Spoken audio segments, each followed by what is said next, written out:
If it was put there afterwards, then they have put that dirt into the floodplain and tried to alter the flood maps that way. So if the dirt was already there, we treat it as pre-existing and we grandfather it in and we call it natural grade, even though you and I look at it and we obviously know it's fill. And so then you would apply for LOMA form. If it's not put there in time, then it was put in the floodplain after, then it would be fill dirt put in the floodplain later, and we would do a LOMR F. So that's a distinction there. And since this picture applies to both LOMA, LOMR F, depending on the date of the fill pad, that's why I use it in our intro slide. Now there are two forms to use. There's the MTEZ form and the MT1 form. The MTEZ form is easier to use than the MT1 form, kind of like the 1040EZ form for taxes. Now, the MTEZ form can only be used for a LOMA. The MT1 form can be used for a LOMA or a LOMR F. Now, the MT1 form is required to be used if you're applying for a LOMA for a commercial property, say a store or a restaurant. It also has to use the MT1 form if the property you're applying for the LOMA for is in the floodway. And it's also required to use the MT1 form if you're going to do multiple properties on the same form. I'll give you the example of maybe a subdivision with 3 houses on the same street, and all of them had older flood maps where the topography in the flood maps wasn't very good, and they all qualify for a LOMA. There's a place on the MT1 form where you could list all 3 properties at the same time.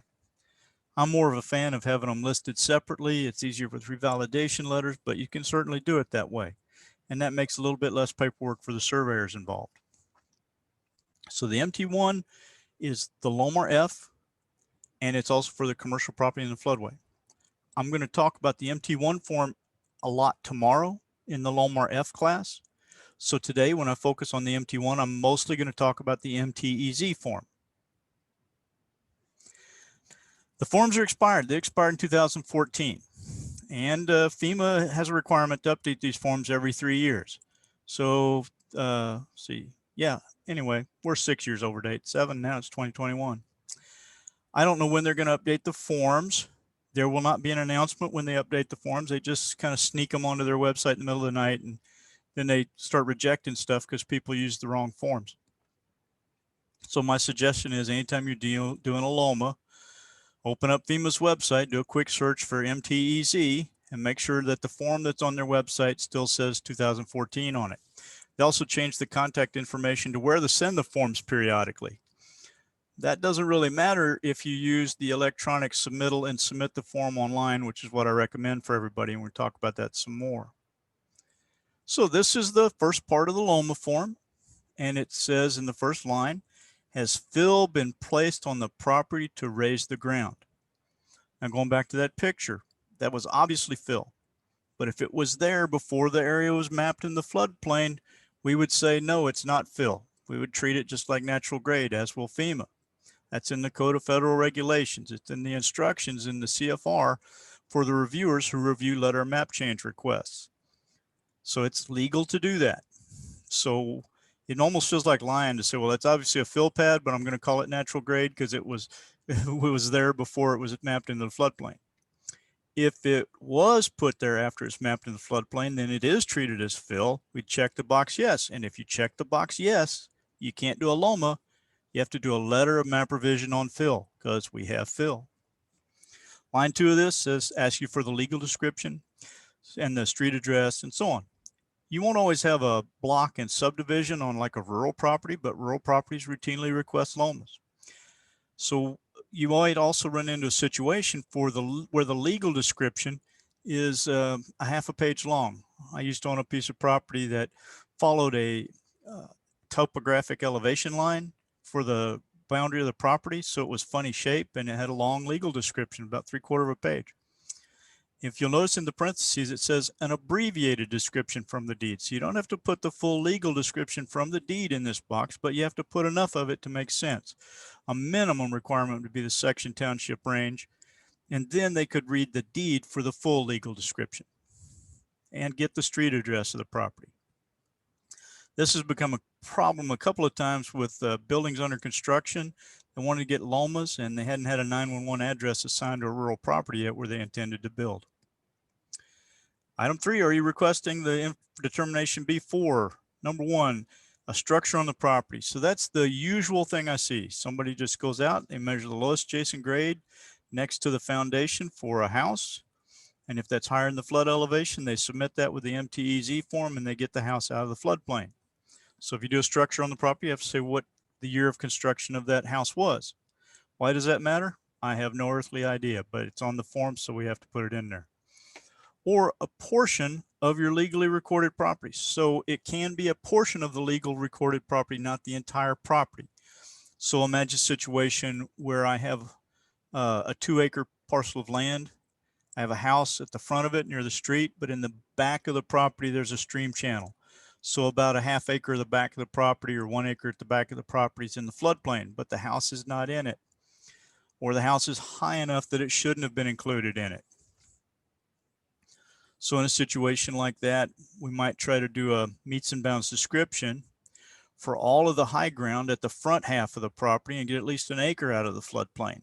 So we would, even though the full property is 2 acres, we might draw in a legal meets and bounds and submit that meets and bounds as a portion of the property to have that removed from the floodplain. There's benefit to doing that. If you do a LOMA just for the structure and you want to do a room addition later, the room addition will be built outside the footprint of the original structure and it invalidates the previous LOMA and you have to get a new LOMA.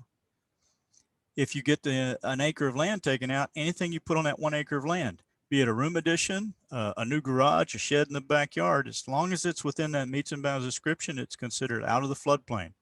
So the meets and bounds description is slightly more complicated, but it could pay off big time later in making life easier. And of course, you could do the entire legally recorded property. You could try to get that entire fictional 2-acre property out of the floodplain.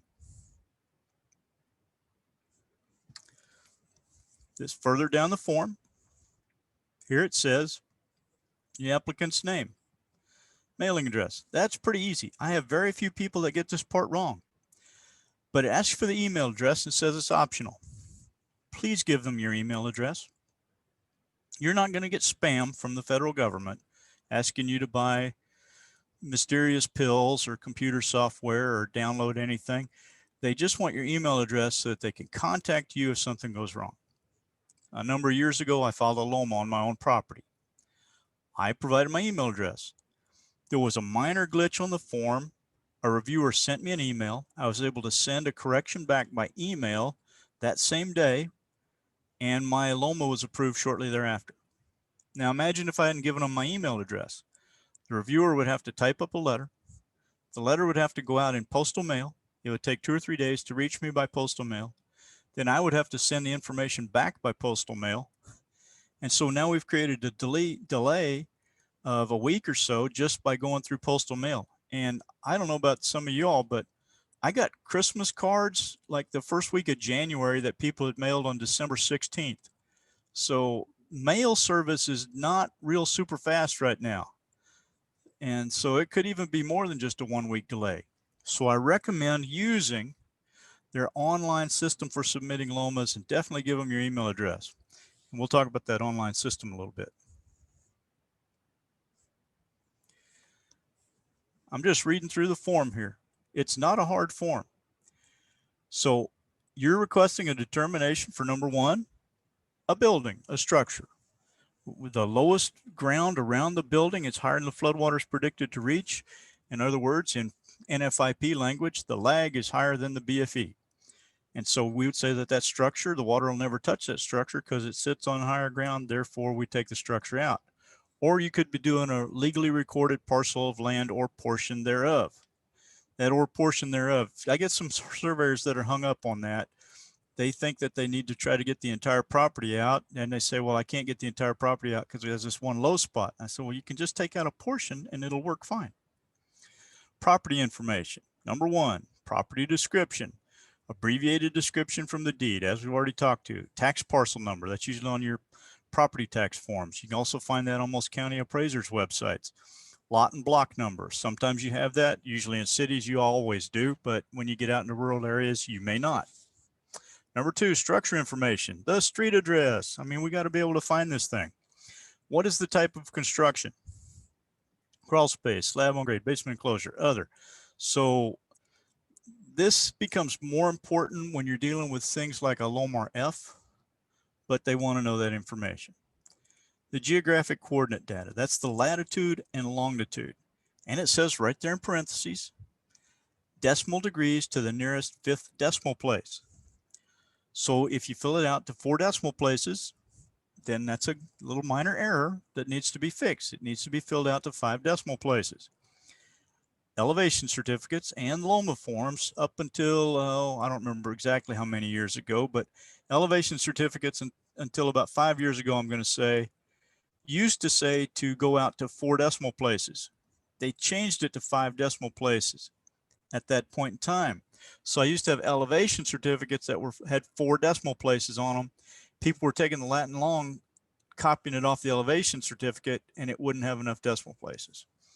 Seems like a lot of trouble to explain that, but I've had people make this mistake enough times that I thought that I should. And it asks you to provide this for the upstream edge of the structure. The reason you provide it at the upstream edge of the structure is because water generally flows downhill, big plumbing secret.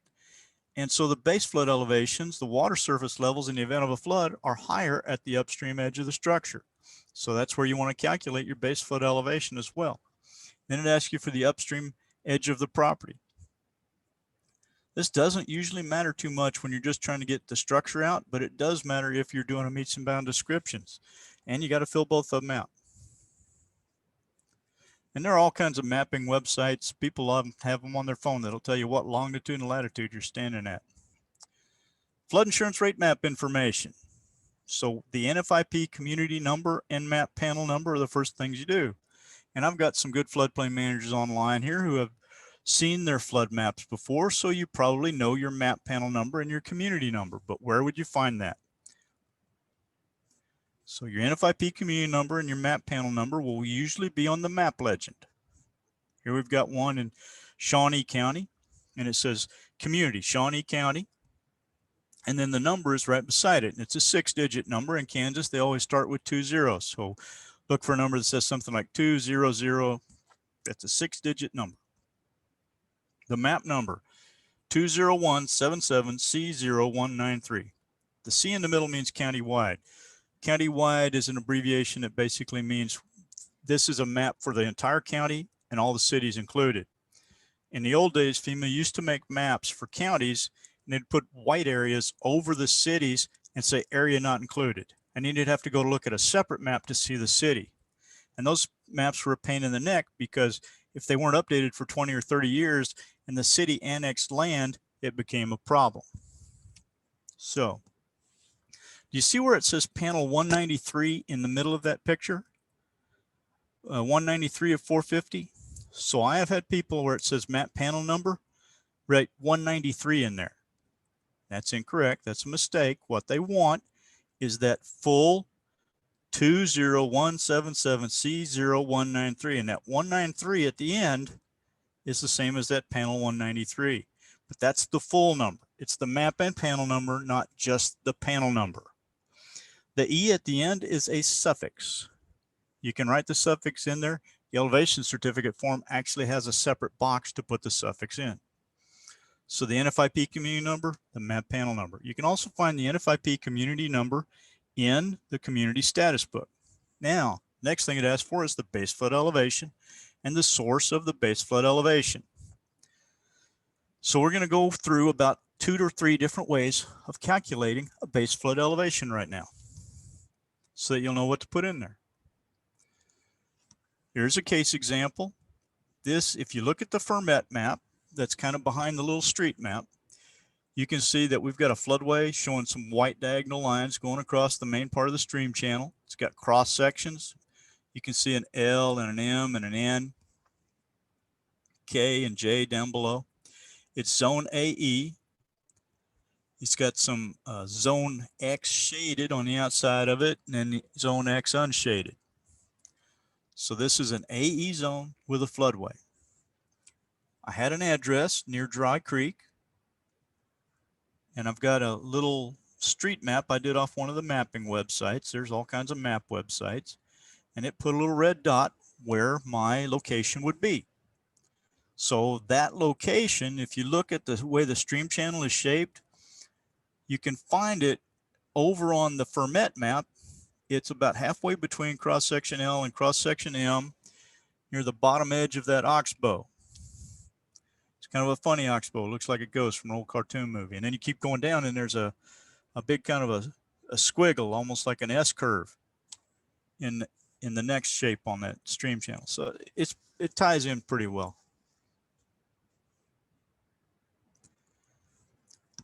So for the purposes of the demonstration, I took the flood maps and I ran them through the copier machine, and I made copies of them so I could draw on them, make it easier for you to see.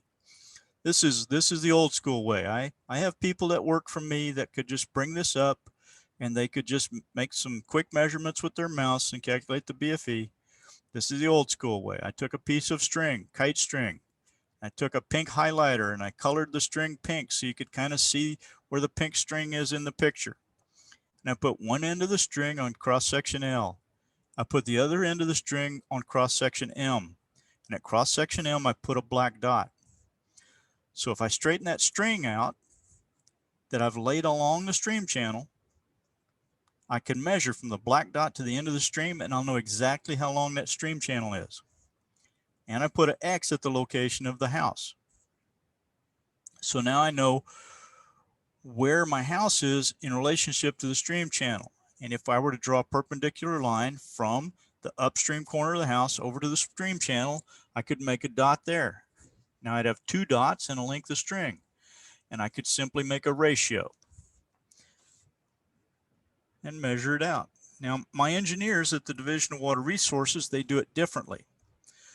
The method of measuring along the stream channel, they call it the Thalwag, is the official FEMA method. So if anybody's going to take the CFM test, remember to do it this way for the test. My engineers at the Division of Water Resources do it differently. They say that if there's a flood, water will not flow through the stream channel because the water will be out of the banks and it will just flow straight across the floodplain. So they just measure straight across. And then they get their measurement. If you look at it, there are 10 tick marks. Goes from inch 11 to inch 12, and 1/10 of a tick mark. It's an engineering scale. So there's 10 tick marks there. And the top half of the edge is touching about the third tick mark. So that's probably where the upstream edge of the property is. So it's not quite a third of the distance, almost a third of the distance between cross-section L, cross-section M. So we're downstream about a third of the distance from cross-section M going downstream towards cross-section L. I want to point something out to you. I'll do it in a minute. All right, so now I go to the flood insurance study. It's a big book that has things in it that look like graphs. And I find our stream. It's called Dry Creek. And in the graph, I find cross-section L and cross-section M across the bottom of the graph. And then I look, and cross-section L to cross-section M is just a little over 6 tick marks. So about just two tick marks and a little bit would be the location of my building. So now I know what a third of the distance downstream of M is. That's going to be where my house is along the length of the stream. I made a line right there at that location. And then I took that line and I drew it up. And at the top edge of this graph paper, you can see 4 lines close together. About in the middle of the page, you can see a solid line with something underneath of it that looks like part of a tic-tac-toe board cut in half. Maybe not the best description of it, but I hope you can figure out where that solid line is right around elevation 1260. That solid line there in the middle, that's the elevation of the bottom of the stream bed.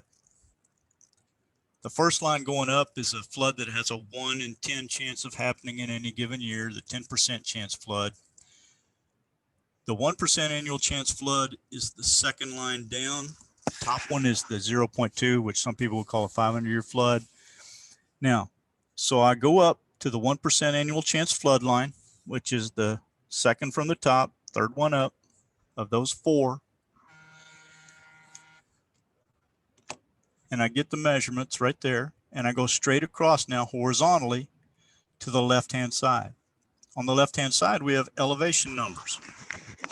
So I've got elevation 1270 and elevation 1280, 1260. So between 1270 and 1280, there are 10 little boxes. So we know that each one of those boxes is 1 foot. Well, if you've ever looked at the flood insurance study and seen these things, these little boxes are only about 1/8 of an inch high.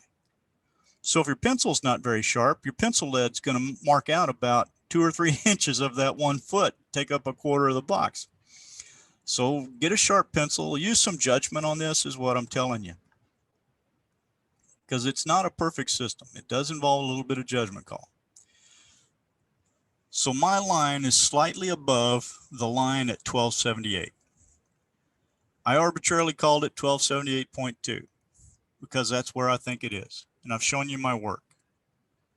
If my line had been further up, I might have called it 1278.5. If I was sitting right on the 1278 line, I'd have called it 1278. Now I've had floodplain managers say to me, like it was in the upper half of the box, so I just rounded it up to the next higher number. It was in the bottom of the half of the box, kind of like what I'm showing in my picture here, and they just called it 1278.5 to play it safe. They rounded up a little because they weren't comfortable making that exact call on something that is 1/8 of an inch wide box being 1 foot and how sharp their pencil is. So they rounded up just a little bit to play it safe. And so what if somebody has to elevate 2/10 of an inch? I don't care. It makes that building a little bit safer, and it's not that expensive to elevate 2/10 of a foot. But I made my call. This is the floodway data table. That flood insurance study book has these tables in the front of it. And these tables will tell you the exact elevation at cross-section L and cross-section M. At cross-section L, the line is at 1277.4. And at cross-section L, it's 1279.0. My number was 1278.2. I'm between those two numbers. So that tells me that I probably did it right. If I'd have come up with a number like 1279.3, I'd be outside this range. And I'd have to say to myself, Steve, you better redo your math, better recheck your drawing, better sharpen your pencil. Because, so this floodway data table is a way to kind of check your math. I was doing a property for an audit in the city of Iola less than a week ago on a street. It's called Cottonwood Street. Anyway, the cross section went right through the middle of the building. So that cross section went through the middle of the building. I didn't get out the graph paper or anything else.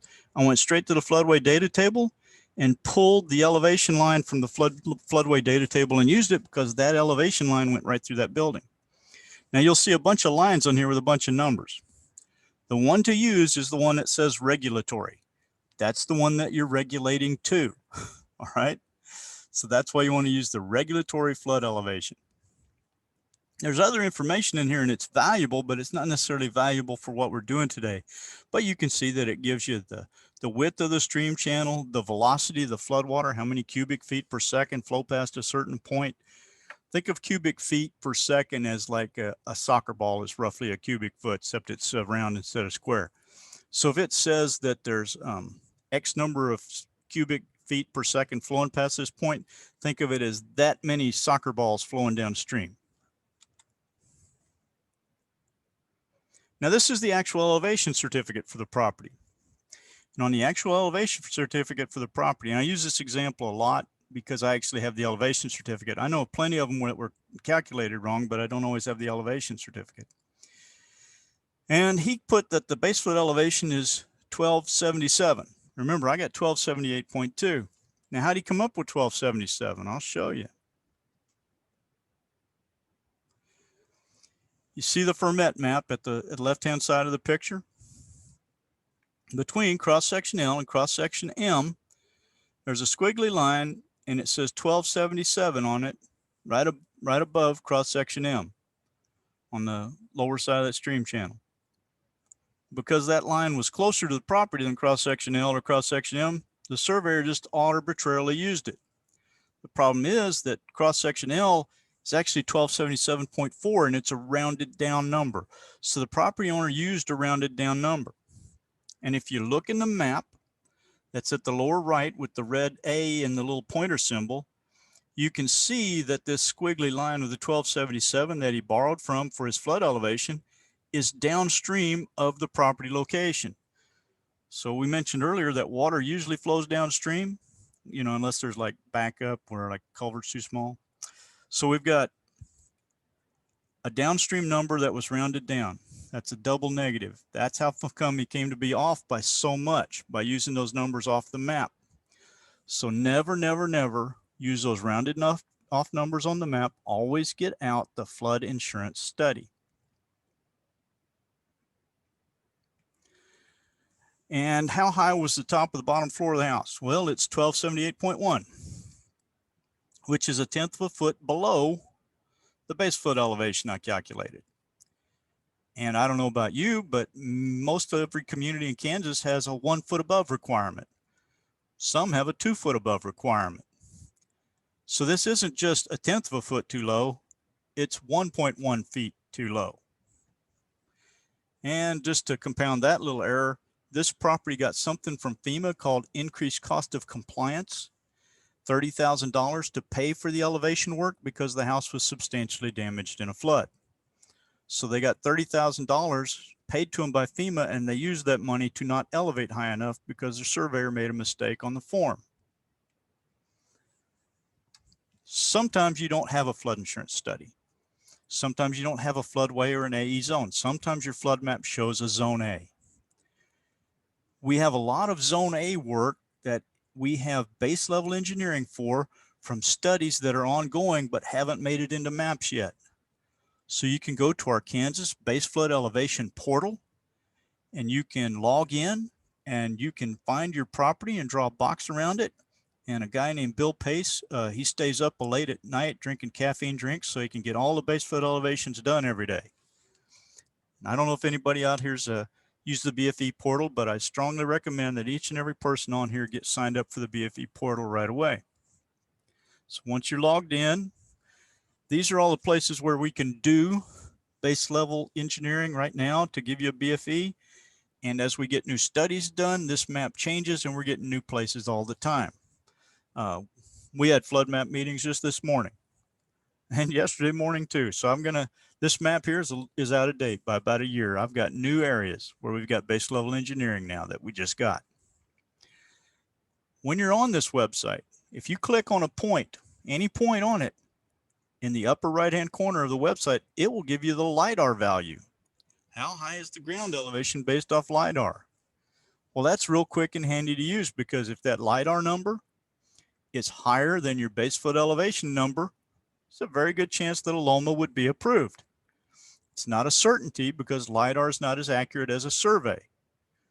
Our LIDAR number does pretty good in some areas. To get LIDAR, they fly airplanes over the ground and they shoot beams of light at the ground, and a computer on the plane reads the light signal as the light bounces off the ground.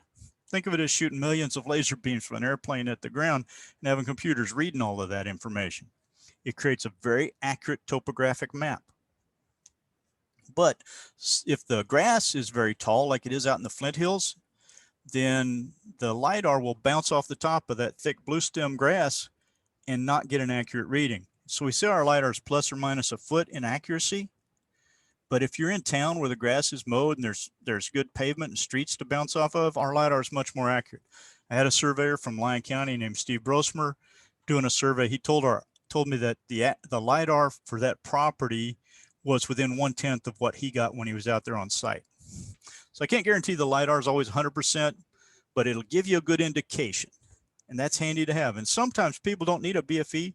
They just need a quick look to see what the LIDAR is. And they log into the website, check the LIDAR, and log right back out without turning in a BFE request. And that's another good use of this website. This is kind of how it works. There's a house here and it's half in and half out of the floodplain. The ground around the house is level. So either the whole thing should be in the floodplain or none of it should be. So what they did was the property owner would go in, log in. Surveyors could do it. Floodplain managers can do it. You can see the red lines around the outside edge of the house. They basically trace the roof line. Draw the property. You click twice to close your box. Then a pop-up box pops up where you type in the information, address, why you're doing it. This one was a test one just for me to use for this presentation. And when you're done, it says DWR will be in touch, and that's Bill Pace, and he usually gets back to everybody. We actually have like a line item in our performance reports that we do for our monthly reports for our boss that says we'll have all of these answered within 5 days. Now, sometimes the answer is that's outside of the areas that we have studied, but generally speaking, eastern half of Kansas, you're going to get an answer back. And you'll get a letter from Bill that looks a lot like this sample letter right here that's shown on the screen. If you're applying for a LOMA, you can take your sample letter, not your sample letter, your official letter, and attach it to your LOMA paperwork when you turn in your LOMA paperwork to be reviewed. And when the FEMA reviewers see this letter from the state of Kansas, they know how you got your base flood elevation, they know where it came from, and they will use it and approve it. This is just close-up section from that letter. And you can see here in the letter that it says that we're doing a base flood elevation, and that the base flood elevation we calculated is X number. And that down there in the second paragraph says the LIDAR that we've calculated is X number. And I'm constantly having phone calls with citizens to say, okay, you see how that number for the LIDAR is this and your base flood elevation is this? You have an excellent chance to get a LOMA. In this particular one, for example, LIDAR is 1321.2. The BFE is 1320.8. So 1320.8 is lower than 1321.2 by about 4/10. So that tells me that there's an excellent chance that this property could qualify for a LOMA. And once they have a LOMA in hand, they have the option to buy cheaper preferred risk flood insurance, or not to buy flood insurance at all. They can take that LOMA to the bank if there's a mortgage involved. When we can't help people, we send them to the Army Corps of Engineers. And in the Tulsa district, from the Army Corps of Engineers, they have a floodplain management team that will help people calculate a base flood elevation. And they use our LIDAR to do it with their calculations. And they charge a fee of $350. I realize that $350 is not cheap, but for the level of engineering work you get, it is a pretty good bargain. And you also get a letter signed by the Army Corps of Engineers. And FEMA usually accepts those letters from the Army Corps of Engineers without question, just like they accept our letters.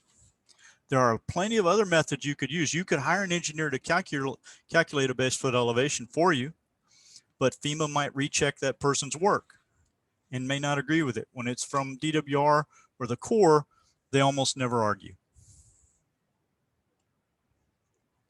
This is a fact sheet on how to request a base flood elevation from the Army Corps of Engineers.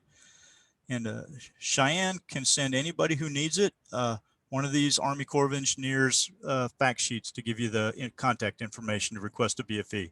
Try us first because we're free. Save $350. If we can help you, go here. But wait, there's still other ways. By the way, this is a map of everywhere we have LIDAR. You can see the whole state of Kansas is colored in. The colored shadings indicate what year the LIDAR was flown. We have some new LIDAR that was flown in 2018 that we are just getting released. So this map will be updated soon with new color codes, but just remember in your head, we have LIDAR for the whole state. Once we have our base level engineering completed, hydraulic studies for the whole state to put on top of that LIDAR, we can give anybody anywhere in the state of Kansas a BFE at any time. We are about 3 years away from that. These are my LIDAR experts. That's their contact information. There's one more way to get a base flood elevation. This is probably the one you should try first because it's the fastest.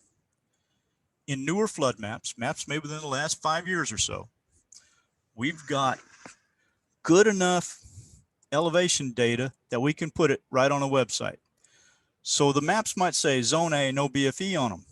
But when we made the maps, and I say we hired contract engineering firms to make them under a FEMA grant. But when we made the maps, we didn't just give a monkey a crayon and say, go make a map. There were calculations done, flood levels calculated, even if it was unnumbered A zone. The difference being in an area with a floodway, they also studied like bridge openings, culverts, that kind of stuff. So they call it a studied area. In unnumbered A zones, we didn't go out and measure every culvert. But still in all, they did calculate a base flood elevation for those zones. and they show up on this website. So you can go to the Kansas Digital Floodplain Map. It's usually called the Floodplain Viewer. You can do a Google search for Kansas Floodplain Viewer. It's usually the first or second link. In the black field at the top, there's a white box for you to enter an address, and the map will zoom right to it. Now, I'll give you a caution that if it doesn't zoom right to it, try opening the map in a different browser. Some days it's stubborn and it works better in Firefox than in Internet Explorer. Anyway, so if it doesn't work right away, just try a different browser. This is a zoomed up view of what it looks like. We've got an unnumbered A zone running through the middle of the screen, but we've got these lines going across with flood elevations. Those are the same flood elevations that were used to create that unnumbered A zone. And if they're good enough to use to make the map, they're good enough to use as best available data for calculating flood elevation. And FEMA agrees because they're the ones behind it. So you would do a printout from our website, the Floodplain Viewer website. And when you do the printout, it will have a disclaimer, which I've circled in a red box down below. So FEMA's reviewers who review LOMAs know where that came from. And then you would also need to explain your work. Say my property is at this address and it was between cross sections 1408.1 and 1403.3. It was halfway between them. So the math is 50% of this number equals this, and I added it to the downstream number. You just do a little bit of an explanation of your work, attach it to this, and attach that to your LOMA request. Then FEMA knows where you got your elevation number that you use, because it's going to ask you for the source. It doesn't look like this on our viewer, but I wanted to show you this because sometimes you have 2 or 3 streams that converge, and we've got a whole bunch of different cross sections all together. If you were building something that was in the middle of an area where 2 streams converge, you would need to calculate 2 BFEs, one for the big stream, one for the little stream, because one of them, they could both flood at the same time. One of them might flood the property, one of them might not flood the property. So because you don't know when you're halfway in between, you could be affected by either stream. You calculate a base flood elevation for both streams, and then you use the number that's higher. So I've had people not use the number that's higher, even though they should have. What I did was I can know one example where they zoomed in real close to their property and just looked at the 2 base flood elevations that they could see in what they had zoomed in. But if they'd zoomed out a little wider, they would have seen that the river would also flood this property, and the cross sections on the river were just off the edge of the screen where they weren't looking at them, were much higher numbers. And I tried to explain it to him, and he told me he was an engineer and he knew better what the source of flooding was, and he turned that in with a LOMA request and it got rejected. And then he said it was my fault. I love working with engineers. Now, we're adding new mapped areas every year. So every year we are getting new flood maps approved in areas. Reno County is getting a new flood map approved on January 29th, and it'll be added to this map. So all the counties with little green highlights around them have new flood maps that will be posted with information posted to this website. You don't have to go to the BFE portal and wait for Bill to stay up all night calculating your BFE. You'll have it within minutes. You can calculate it yourself just right off that map. Here's where we're working on projects. Do you see any areas of the state that are not shaded in? The whole state's shaded in. Yep. So that means we're doing projects everywhere. It's just a matter of timing to get all those projects finished. And once all those projects are finished, we'll have BLE data and LIDAR for the entire state. There will be nowhere where we can't give you a base flood elevation. And I'm sorry we're not at that point yet, but we will be very soon. All right. Now we've talked about base flood elevations quite a bit. Let's talk about elevation information. Lowest adjacent grade. So this box has to be filled out with your elevation information.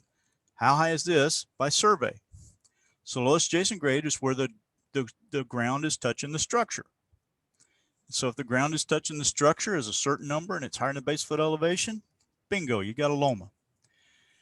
You could do the same for an elevation of a meets and bounds description. Meets and bounds description means you take a section of a property, you write a legal description for a portion of the property. Indicate the datum used. You'd be surprised how many people have done everything on the form right and then forget to check the box for the datum used.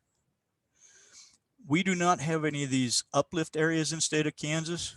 There are some subsidence areas in Cherokee County and in Reno County, I believe, but I don't know of any others. In Reno County, it's because of salt mines. In Cherokee County, it's because of coal mining that took place many years ago. There's even a town that went unincorporated because the town was all falling into a giant sinkhole, if anybody knows about Treese, Kansas.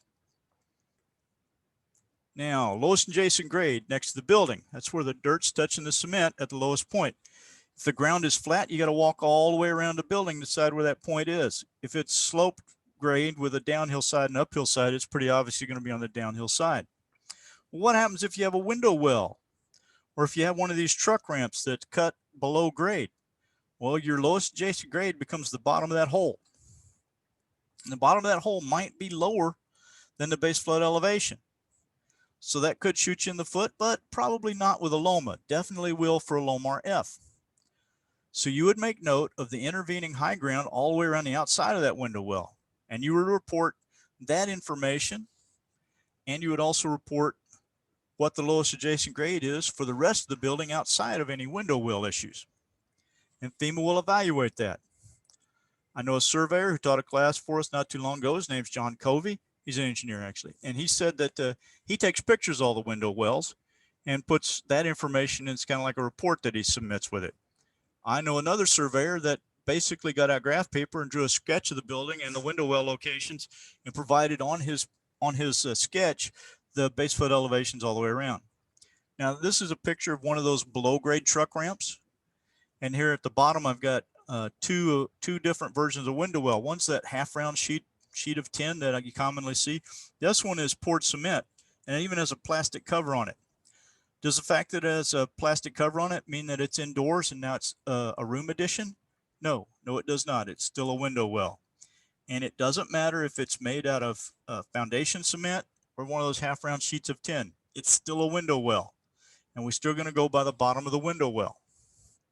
So don't think that if it looks like the thing that has the plastic cover and the cement that we don't have to call it.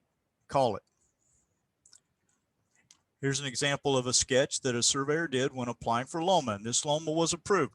He actually put a lot of detail in here, but that left FEMA with no question as to the fact of where the lowest adjacent grade was and what the ground was about the window well. Point being that if the higher ground on the outside edge of the window well is higher than the base flood elevation, then the flood water will never actually reach the window well to get into it. And that's why this building should be out of the floodplain. Now, they treat it differently with LOMR F. We'll talk about that tomorrow. Then it asks you for additional documentation. And it has a checklist to help you out here. So we need a copy of the effective firm. That's a firmet. Subdivision plat map. You don't always have a subdivision plat map. I've worked with a lot of rural properties. So it says, or a copy of the deed. It's usually easier for people to go down and get a copy of the deed from the register of deeds than it is for them to get the subdivision plat map. So deed is actually what gets turned in most of the time. You'll notice in the paperwork about the deed, it'll say accompanied by the Texas tax assessor's certified map showing the surveyed location of the property. And so basically you get a GIS map from the county appraiser's office. You want to include a map. You want to include a scale bar and a north arrow on all maps submitted. That's so that they can make sure that they've got it oriented right. Now it says to include a map, copy of the firm panel, right there, top checkbox. So let's talk about where to get that. This is a copy of a map. This is called a firmet. This is an older style one, but it's still enforced in Lyon County. This is what they use down there. I happen to have this one on file, so I used it. But you can see this is a zone AE down there at about the 2 inches up from the center and the bottom.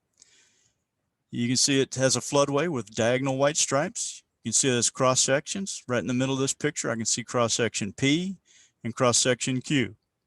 You can also see one of those squiggly lines. This is 1107. And we all remember, never, never, never use those squiggly lines.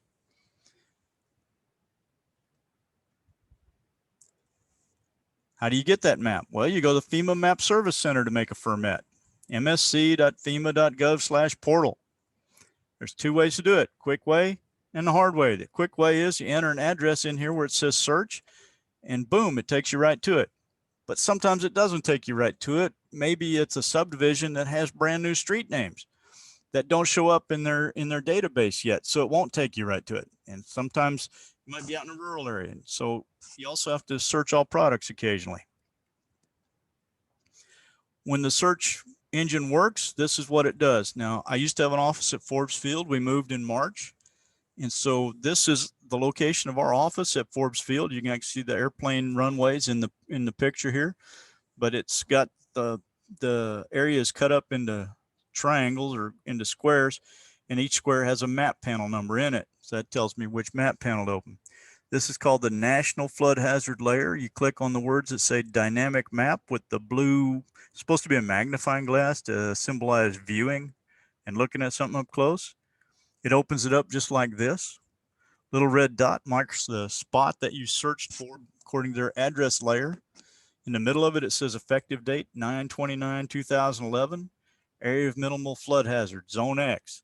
Off the side, it says Shawnee County and has the Shawnee County Community ID number 200331 in it.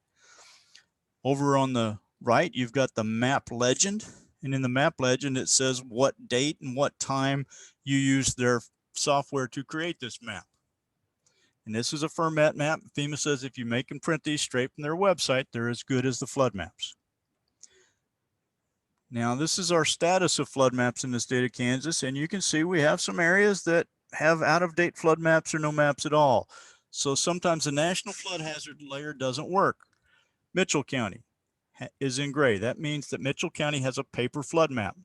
They have a flood map. It's on paper, but you can't see it on the National Flood Hazard Layer because it's not digital. So sometimes you have to do search all products.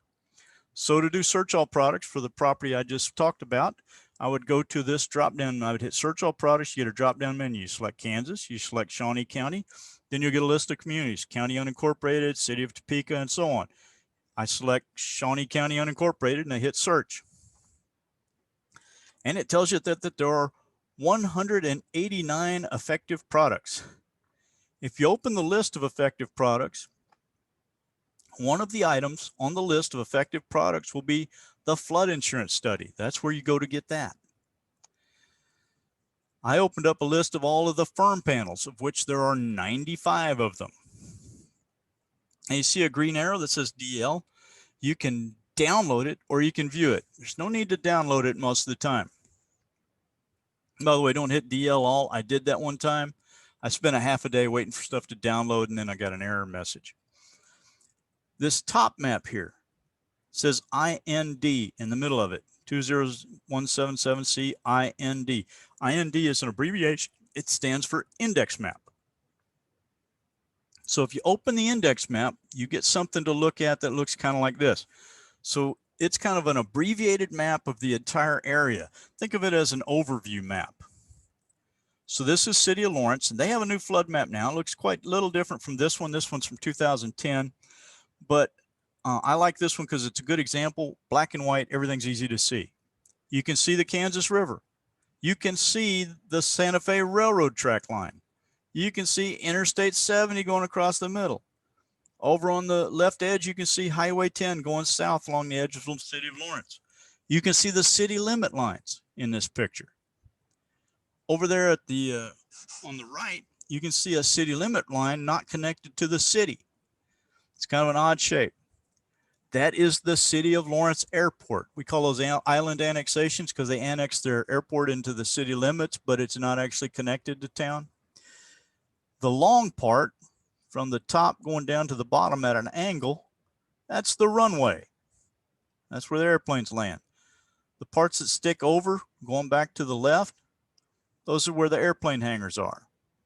That's why that looks like that. So if somebody came to you and they said, hey, I'm doing a project and it's going to be northwest of the airport or northeast of the airport, then you would go northeast of the airport. You'll be in this area here. You can see some stream channels here with floodplain. And you can also see a number 20045C0089D. Well, you go back to your list of all of the map panels, you find that corresponding number and open that up.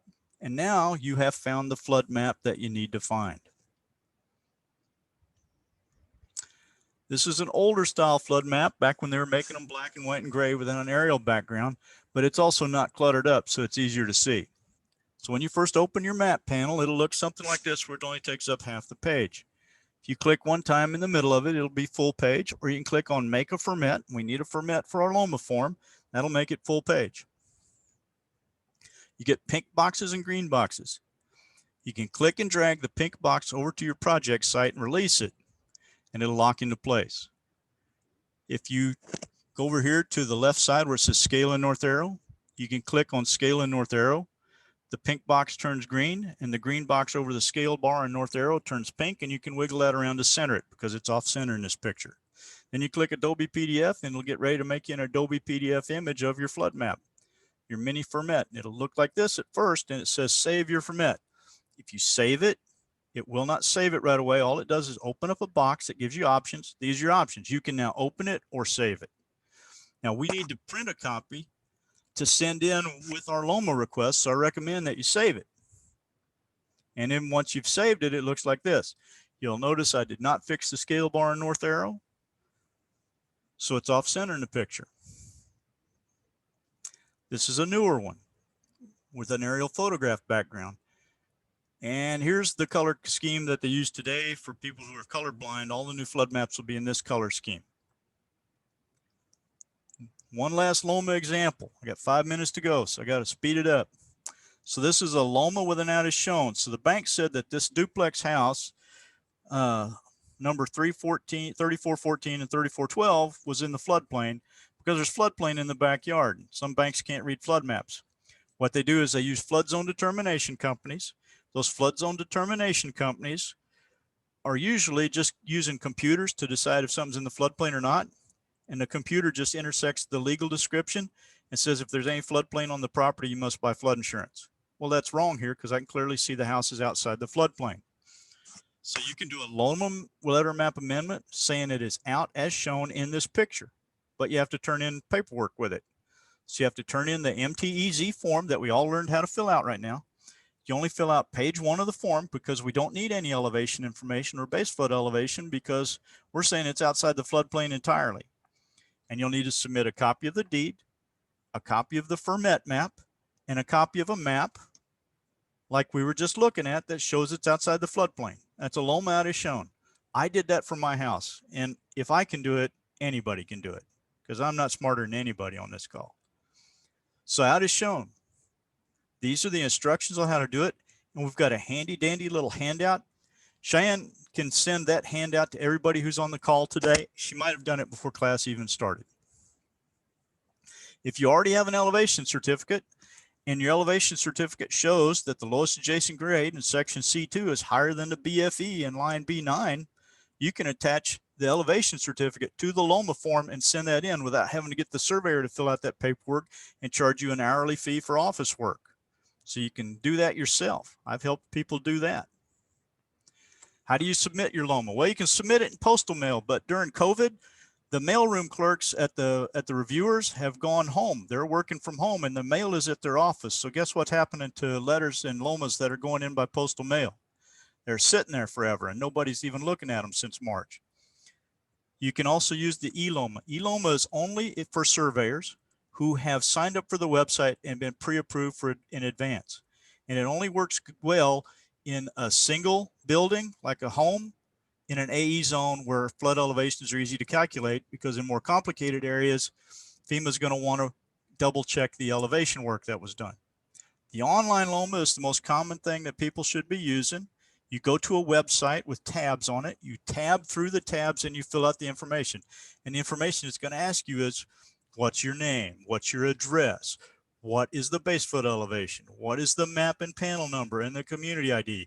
All of that stuff we just spent the last hour talking about. So you just flip through the tabs, fill out the information.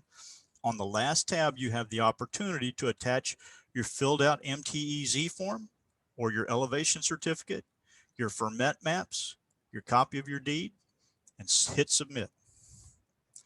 The house in the picture had a LOMA approved, but it still got flooded anyway. A LOMA is not a guarantee you won't get flood. A LOMA is just an analysis that says you're not subject to a flood that has a 1 out of 100 chance of happening in any given year. But what happens if a flood that has a 1 in 200 chance of happening in any given year comes along? Well, then you're toast. So if you get that LOMA, you better use the LOMA to get cheaper flood insurance called a preferred risk policy. So every time I help somebody get a LOMA, I talk to them about a preferred risk policy. Every email I send out says buy a preferred risk policy on the bottom of it. I can always look people in the eye and know I gave them the best advice. Now, if you want to learn more, phone number from myself. Don Masterson is on this class today. I got his email address right there for you. So if you get a hold of Don, you send him an email and he'll email you back with my phone number so that you can call me. Okay, if you need to see flood insurance maps on the internet, msc.fema.gov. That should say /portal after it. FEMA has a whole library of books you can read. Look at the notes to users. There's a lot of information in there, and it'll have the phone number for the NGS for information about benchmarks to use when you're doing your LOMA work. Floodsmart.gov was a great website. They are slowly rebuilding it. That's a whole story. You can watch a guy do an elevation certificate video, Corps of Engineers phone number. Boom, we're done. And now we have like 2 minutes for questions. So Cheyenne, you can just finish up talking about their certificates and take them off mute. Yeah, there's no questions on the chat, so if anyone has any questions, feel free to unmute yourself and go ahead and ask. That's because I know I yell at them when they ask questions. And if you'd like a certificate or any of the resources that we talked about today, please let me know and I can get that to you.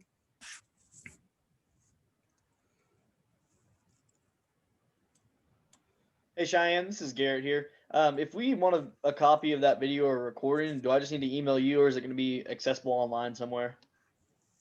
Yes, I can either get it to you or we will probably have it posted soon on the website. We have a training website where we've been posting recordings of our class. All right, thank you.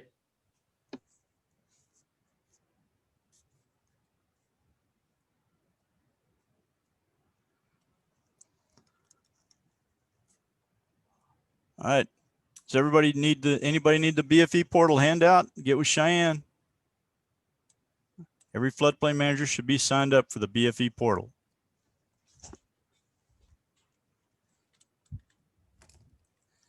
I think they're all just taking a nap, Cheyenne. Yeah.